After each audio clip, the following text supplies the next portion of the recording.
Good morning to all respected dignitaries, my seniors and my colleagues. I, Dr. Forum Mehta, second year neurosurgery resident, will be presenting the case of 48-year male with multiple properties. Before starting, I would like to call Dr. Pankaj Gupta sir, the head of neurosurgery department, to briefly introduce about the department. Thank you. So, as you all know, we are having 3 units and headed by Dr. P.S. Sharma, myself and Dr. Ravin Bhatia.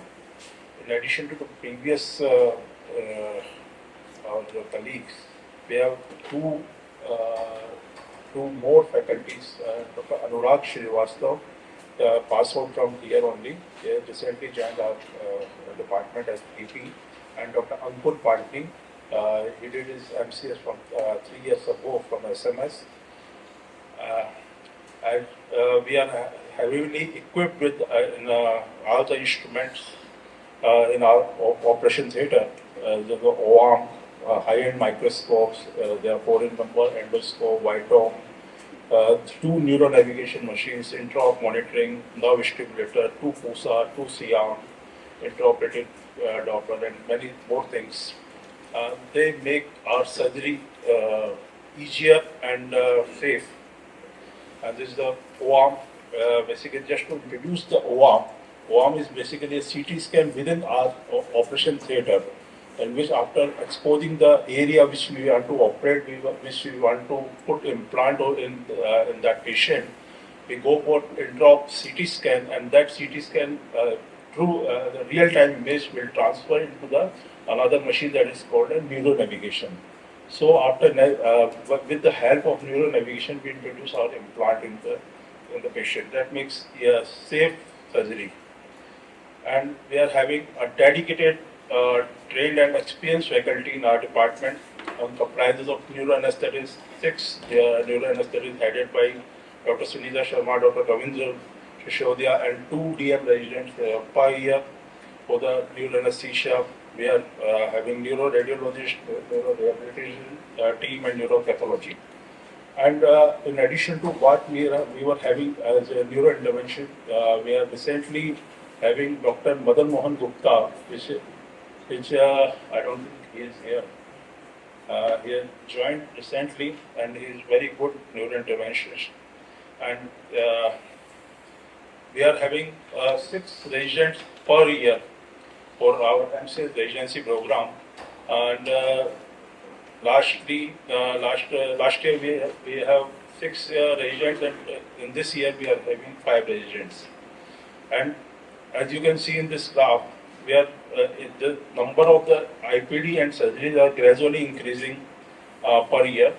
And on an average, we are operating around 175 surgeries in a month. We are having sub-specialty surgery like mainly onco surgery, trauma surgery, spine surgery, skull-based surgery, vascular, pediatric, peripheral nerve injury surgery. And recently, since last 1 year, under the guidance of Dr. P.S. Sharma, we have started epilepsy surgeries. And this is the last 1 year, we did 43 patients for the epilepsy surgery, having very good result. And this is a distribution of the cases in the cranial side. Most of the cases are comprised of brain tumors, and endoscopic surgeries we are doing, and spine surgery, mainly degenerative surgeries we are performing, and other surgeries also we are doing. We are doing every kind of surgeries, and we are involved in the academic activity. 5 days a week we are having routine daily classes, and lot of publications from the art department, and seminars and conferences our residents are attending and presenting themselves. Number of publications, as you can see, they are gradually increasing. The last year, 7 publications were there, and till now 4 publications have already been done, and the case report 6 cases in the international level journals. As you can see, SNI and everything. And we are organizing surgical skill development programs time to time in our hospital. And these are the student achievement. In the last year, we had a conference, international conference. In that, our 5 residents presented themselves they presented poster, they presented paper, and one of our resident, Dr. Anmol Singh Randhawa, got the first prize in that presentation. So upcoming future venture, we are hoping we want to start deep brain stimulation surgery in a very short time. So I'm now back to you, Forum, for presenting yourselves. Thank you.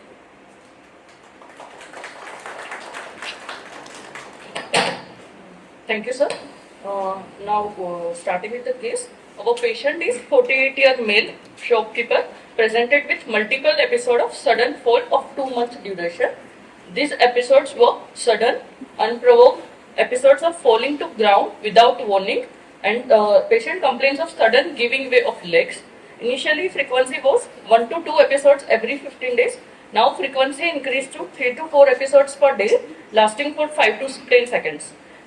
These episodes were not associated with loss of consciousness, urinary incontinence, weakness of limbs, and any abnormal body movement. There is no history of vomiting, headache, prior trauma, sensory symptoms or limb weakness, visual impairment, hearing loss, vertigo, tinnitus, post-episodic confusion, palpitation and preceding event, lightheadedness, any difficulty in walking, lumps anywhere in the body or fever. There is no history suggestive of similar illness in past, hypertension, diabetes mellitus, stroke, coronary artery disease, or any significant medical illness. No history of similar complaints in any family member. Patient is not allergic to any drugs, and patient is taking tablet levetiracetam since 1.5 months, since it has been prescribed by some local hospital when patient consulted there. Patient is married, having 2 children. He is non-smoker, non-alcoholic, vegetarian diet, and sleep pattern were normal. So to summarize, our patient is 48-year male with sudden giving way of legs, drop attack since 2 months, and not associated with loss of consciousness. Now, can anyone tell me the possibilities of this patient?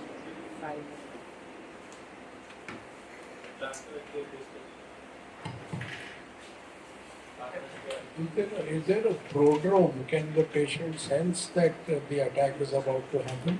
A prodrome. Yes, sir, but this patient is not giving any complaints of that. Patient is He doesn't have a no, prodrome, no. just suddenly drops. Yes, and he is remembering every event and everything in this episode. Now we can approach the drop attack by whether it is a slow onset with transient impairment of awareness followed by gradual recovery, or sudden drop with immediate and spontaneous recovery.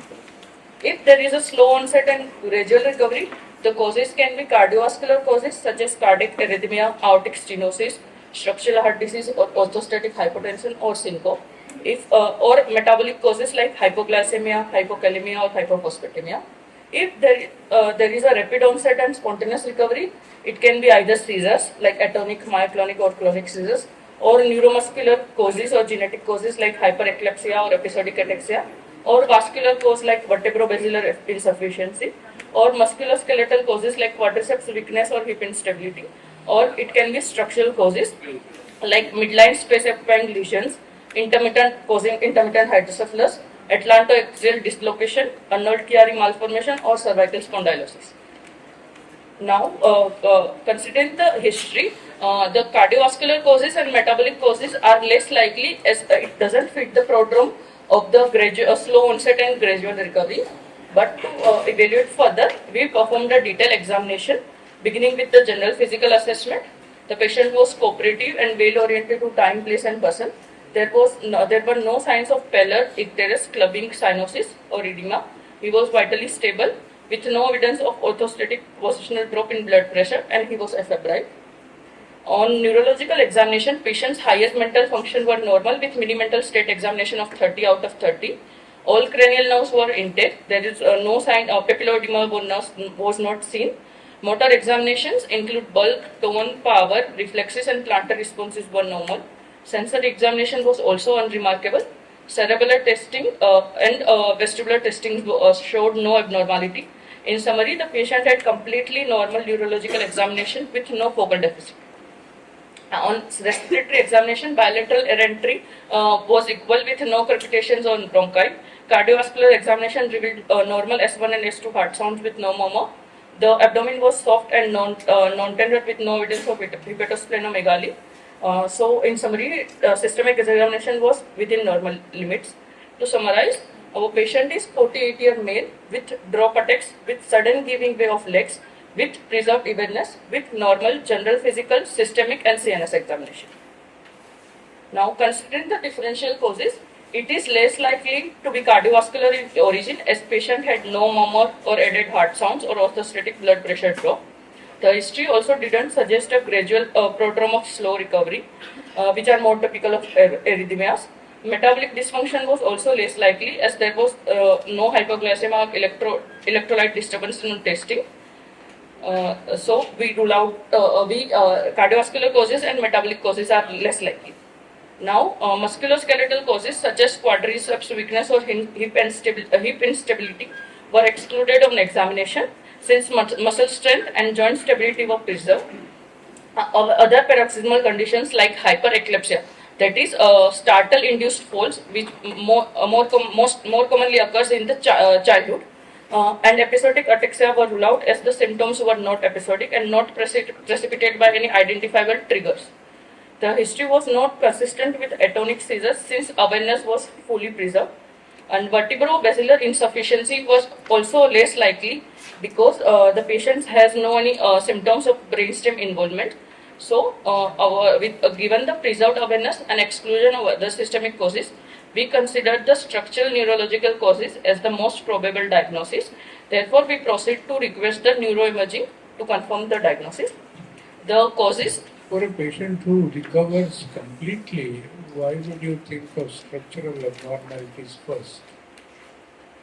Because if there is a structural abnormality, then the anatomic defect is there. Why would the patient completely recover between the attacks? Sir, because the patient has a typical history of recovering, no any impaired awareness. So, sir, we expected this.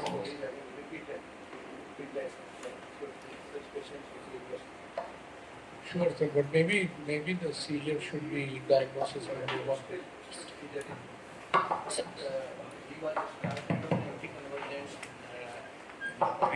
With no response.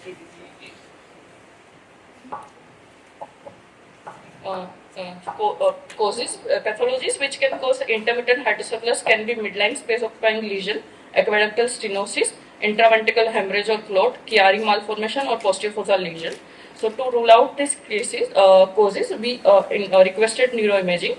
And on neuroimaging, on EEG, there was no epileptiform discharge or interictal discharge is present.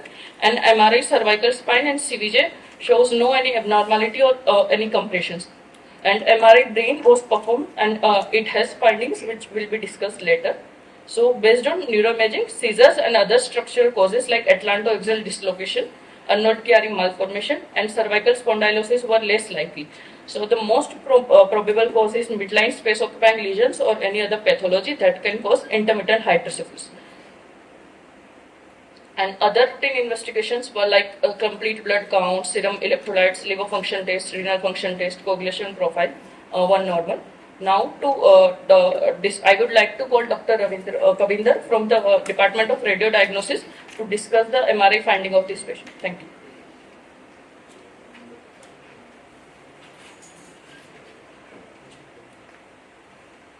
Thank you, Dr. Form.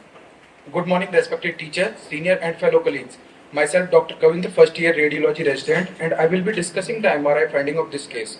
A 48-year male patient who was referred to the Department of Radio Diagnosis for interpretation of MRI done elsewhere.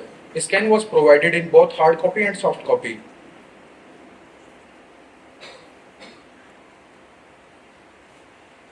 Before discussing the pathological finding, I would like to show you a normal axial T2-weighted reference image of a person of a similar age group with normal lateral ventricle and foramen of Monro. These are normal lateral ventricles and this is normal foramen of Monro. However, on the right side of the screen, there is evidence of a well-defined round to oval isointense lesion with internal hypointense area measuring approx 14.5 into 15 mm at foramen of Monro, causing moderate obstructive dilatation of lateral ventricle. The lesion is hyperintense on non-contrast T1 weighted image. It is mostly isointense to gray matter on T2 weighted and flare image with internal hypointense area.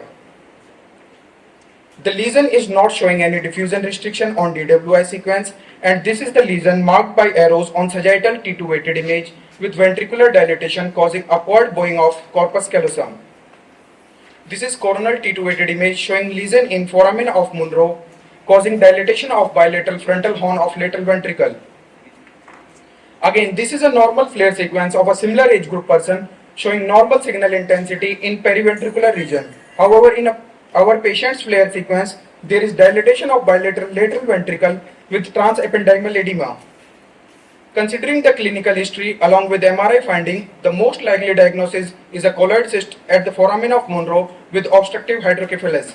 Other differential to be considered were interventricular meningioma, which usually show diffusion restriction and hyperintensity, and interventricular glioma are usually hyperintense on T2 weighted image and may show diffusion restriction and contrast enhancement.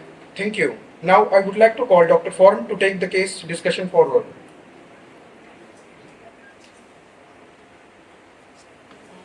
Thank you, Dr. Kavinder. Now, carry forwarding the case. After detailed history, examination and investigation, we reach to the most probable diagnosis, that is the midline space occupying lesion in third ventricle, a cystic lesion, most probably colloid cyst, which is also known as the berry in the brain. There is one scoring system known as colloid cyst risk score to predict the risk of cyst progression and symptoms. It has 5 components: age less than 65 years, headache, whether headache present or not, whether the diameter of cyst is more than 7 mm, if flare hyperintensity present or not, and or cyst lies in anatomical risk zone or not. There are 3 zones divided in this. First zone is one vertical line draws from the lamina terminalis to the medullary body, and anterior to this lies the zone 1. Then posterior boundary of zone 1 to line drawn from the rostral apex of the midbrain.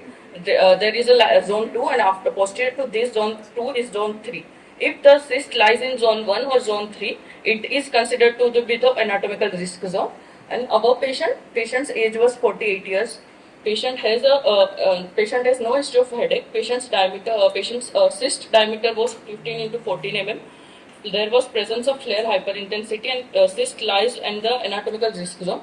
The total score in our patient was 4. So it suggests there is a high risk of the cyst progression and symptoms worsening. So the treatment of for this colloid cyst is the surgical. So we planned the patient was planned for the surgery. Pre-anesthetic checkup completed. Written and informed consent taken. An approach decided was frontal transcortical excision of colloid cyst. Intraoperatively, patient was positioned spine. This picture here shows the incision. Image shows the marking of the skin incision, and second image is taken after opening the skin and uplifting the craniotomy. Here we can see the dura.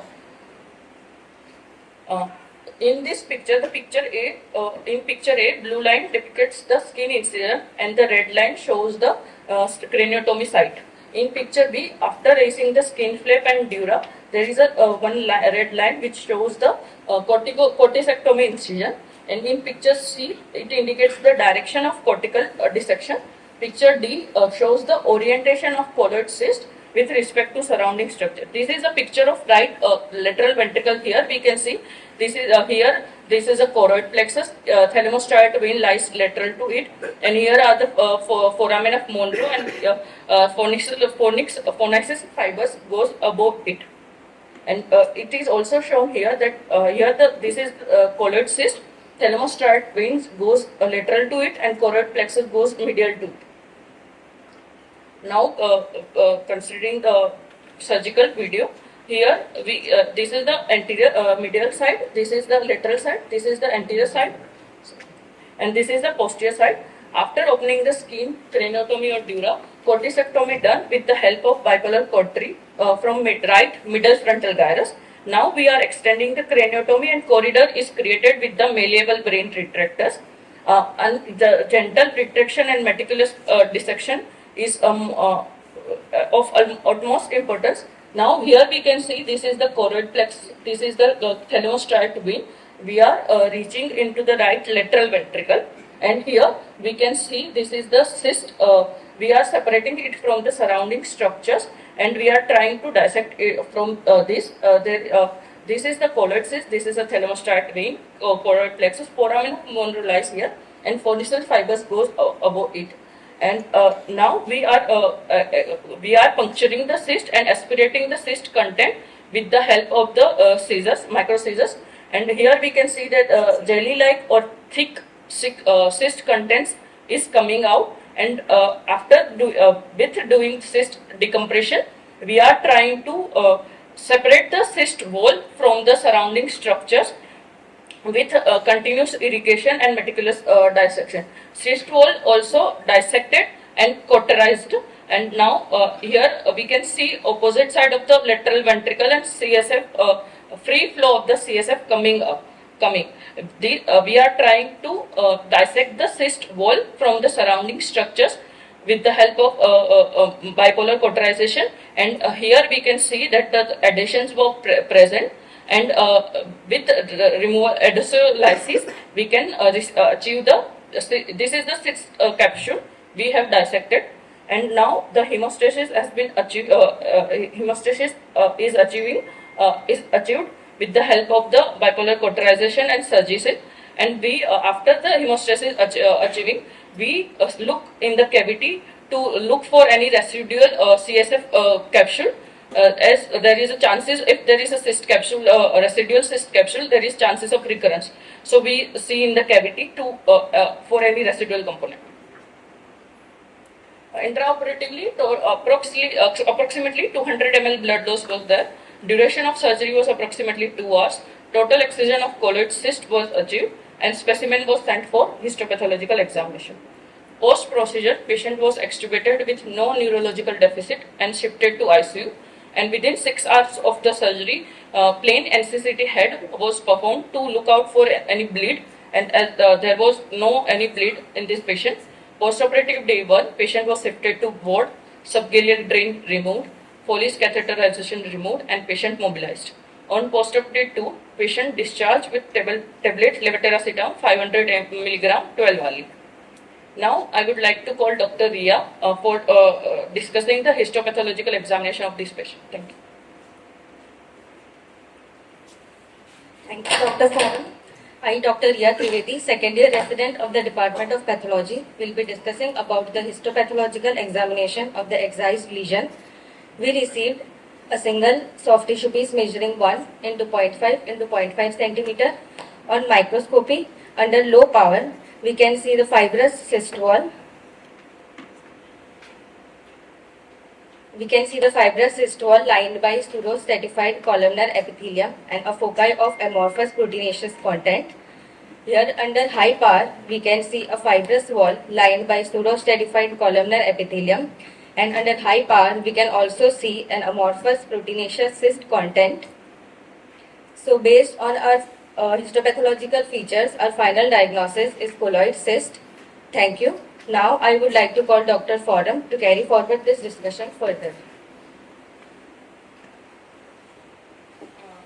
Thank you, Dr. Ria. Now carry forwarding the case. Postoperative day 3 to 14, patient was asymptomatic. Patient came to follow to us on post-op day 14. The wound was healthy and suture removal were done. 3 months post-operatively, anti-epileptic gradually tapered off. The patient is asymptomatic and no drop attacks were observed. Now with the discussion, colloid cysts are rare benign tumors arising in the anterior superior third ventricle near the foramen of Monro. It represents approximately 1 to 2% of all intracranial tumor and 15 to 20% of all intraventricular tumor. Incidence is 3.2 cases per million per year. And there are, since the first description of colloid cyst in 1858, there has been speculation about the origin of the colloid cyst. There are total 3 theories regarding the origin of colloid cyst. Old studies suggest that the colloid cyst were possibly of neuroectodermal origin. Another theory suggests that it arises from the paraphysis. That is, the paraphysis is a structure that develops at the border of telencephalon and diencephalon during 7th week of gestation. But after more intensive studies, it is now widely believed that cyst arises from the ectopic foregut endoderm. The symptoms of the colloid cyst can vary from the mild symptoms to death. Patient can present with headaches, raised axis symptoms, personality changes, or drop attacks. Drop attack is a rare presentation occurring in only 3% of the patient. Or the severity of symptoms can increase, or it can lead to neurological decline or sudden unexpected death.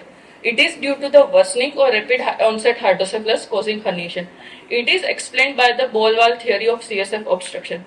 According to this theory, colloid cyst suspends like on a pedicle, and normal patients, colloid cyst acts normally. It doesn't block the foramen of Monro, but it acts like a mobile ball. And if the size of cyst increases, it blocks the foramen of Monro intermittently, leading to the episodic or sudden CSF obstruction. So, when there is a ball occludes in the foramen of Monro, the CSF flow occludes. So, there is a dilatation of the lateral ventricle, which causes the features of hydrocephalus. And with the dilatation of ventricles, there is a stretching of the periventricular fibers of frontopontocerebellar fibers, which supplies the bilateral lower limb muscles. So, when there is a hydrocephalus, there is a stretching of these fibers, and the patient has sudden transient weakness of bilateral lower limbs. So, patient complains of the giving way of legs and drop attacks. And after the patient lies supine or drop attacks occurs, then the ball releases from the foramen Monro. Then the symptom hydrocephalus relieved and the symptoms also relieved.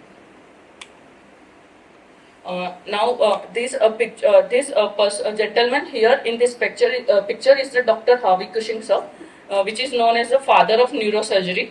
He has been known for his difficult personality, like demanding, irritable, or perfectionist. After death, his autopsy revealed that he had a colloid cyst. So, the world's irony is that the world's greatest neurosurgeon may have unknowingly living with the neurosurgical lesion. There is a speculation that maybe Cushing's aggression and eccentricity would be because of his own pathology, that is colloid cyst, because colloid cyst can also occur the personality changes. Now this is the axial non-contrast NCCT image showing the well circumscribed hyperdense lesion seen at the third ventricle at the level of foramen of Monro. So the colloid cyst better appreciated in the plain CT scan. Now with the surgical approaches, if the patient with colloid cyst has hydrocephalus, the previous trend was that in all the patients of hydrocephalus, first we do the ventriculoperitoneal shunting. But now in modern practice, we first do the excision of the cyst and wait for the re-establishment of the CSF pathway. If there is a re-establishment of CSF pathway, then patient doesn't need the ventriculoperitoneal shunting. But if needed, the ventriculoperitoneal shunt could be done post-operatively. And if there is a hydrocephalus, it can be either unilateral or either bilateral. If unilateral hydrocephalus, unilateral shunting should be done. If there is a bilateral hydrocephalus, first we do the unilateral shunting and then we repeat the CT scan of the patient. And if there is on repeat NCCT scan, if there is a non-drainage of the opposite ventricles, there is two options. Either we do the contralateral shunting, that is patient with two bilateral division, or we can do the septum pellucidotomy, that is connecting the two ventricles. And we can resect the colloid cyst by three approaches, either endoscopic or microscopic or a hybrid approach, that is endoscopic assisted microscopic. And by microscopic approach, we can either go with transcortical route or interhemispheric transcallosal route. What we follow here is, first we do the mini craniotomy in the patients, and first we try to resect the colloid cyst with endoscopic approach. But if there is a thick cyst or very adherent cyst, we try endoscope controlled bimanual dissection, in which we insert the endoscope and with side by side we insert the instruments alongside the endoscope and try to resect the cyst. But if it's still not possible, we go for microscopic excision of the colloid cyst. Now, according to some articles and literature, the complete excision rate of cyst in microscopic via microscopic approach is 96.8% and via endoscopic approach is 58.2%, and recurrence rate is 1.48% in microscopic and 3.92% in endoscopic. Reoperation rate is 0.38% in microscopic and 3% in endoscopic, and morbidity rate is 10.5% in microscopic and 16.3% in endoscopic. So overall, there are higher rate of complete excision with the microscopic resection and lower rate of recurrence, reoperation, and morbidity rate. So currently, microscopic excision is considered gold standard for resection of colloid cyst, especially if the cyst is large, it has wax-like contents, there is presence of adhesions, or cyst is located posteromedially. Because if cyst is located posteromedially, we cannot see the cyst via endoscope, because it obliterates angulation of endoscope is such that we cannot see the cyst. So if the cyst is located posteromedially, microscopic resection is gold standard. Now, for the endoscopic approach, patient is positioned supine with head in slight extension and fixed with pin device, and a burr hole is made 5 cm lateral and 4 cm anterior to the coronal suture. Here is the video showing the endoscopic excision of the colloid cyst performed by Dr. B.S. Sharma sir. Here, this is the anterior, this is the posterior, this is the medial, and this is the this is medial, lateral, anterior, posterior. Here we can see that there is a thalamostriate vein, and this is a choroid plexus. First, we punctured the cyst and aspirated the cyst contents. With this, we can decompress the cyst, and now see cyst wall. Gradually, we are removing the cyst wall meticulously. In this surgery, we need to be careful about phonacial fibers. If there is any damage to phonacial fibers or the stretching of phonacial fiber, it can lead to memory impairment or personality changes in the patient. Here, the cyst wall, we can say this is a cyst wall is very adherent, and we are excising the cyst piece by piece, piecemeal method. Now, with the review of literature, there are various articles, various interesting articles about colloid cyst published in many years. First article is published in PubMed Journal in 2015.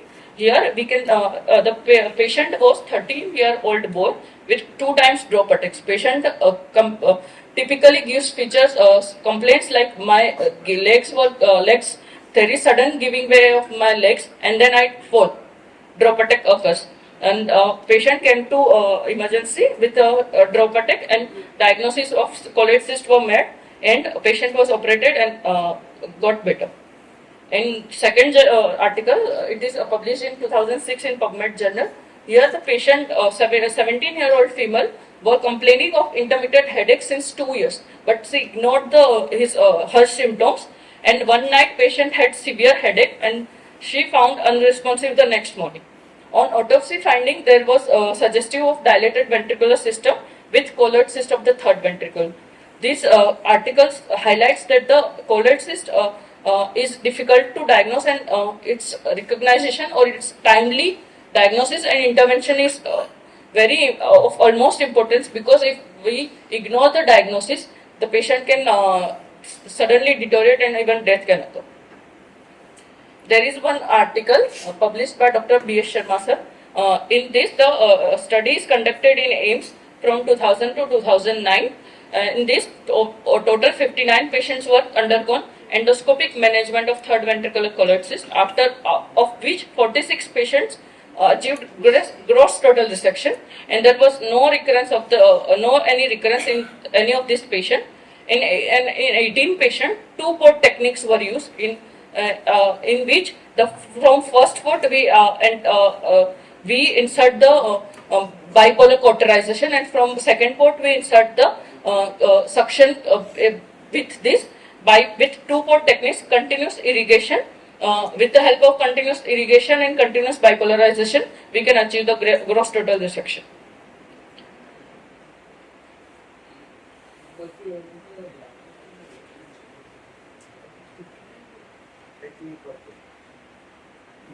And in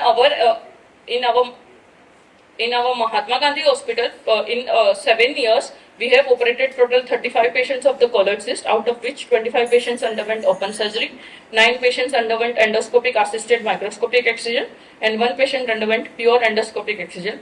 Out of these 35 patients, 7 patients needed ventricular peritoneal shunt.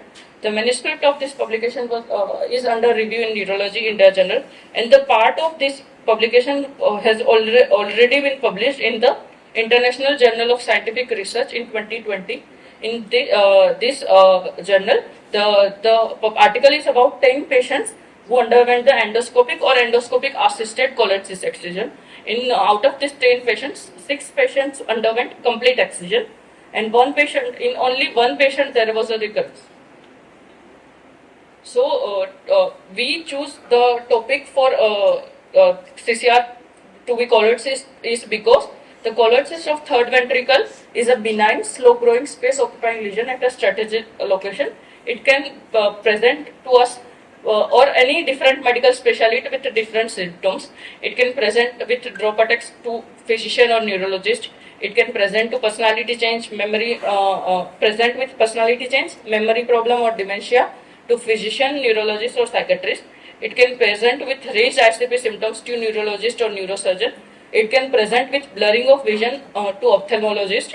It can present with gait ataxia to physician or neurologist, or it can present to vertigo with ENT or neurologist. So patient can present to any medical specialist. So we must exclude this or diagnosis by strong clinical suspicion. So even if the colloid cyst is incidental finding in any patient, excision should be must done because it can anytime lead to sudden neurological deterioration. Because if the complete microsurgical excision is achieved, it is curable disease and it is a non-preventable cause of death in sleep. So appropriate timely referral to neurosurgeon is the key to prevent undesirable consequences. Now I would like to call Dr. Anurag Srivastava sir to propose the vote of thanks. I would like to thank the management of Mahatma Gandhi University and the CCR review committee, and along with that, the collaborating department, that is Department of Neurology, Neuroradiology, Neuropathology, Neuroanesthesiology, and Patient and the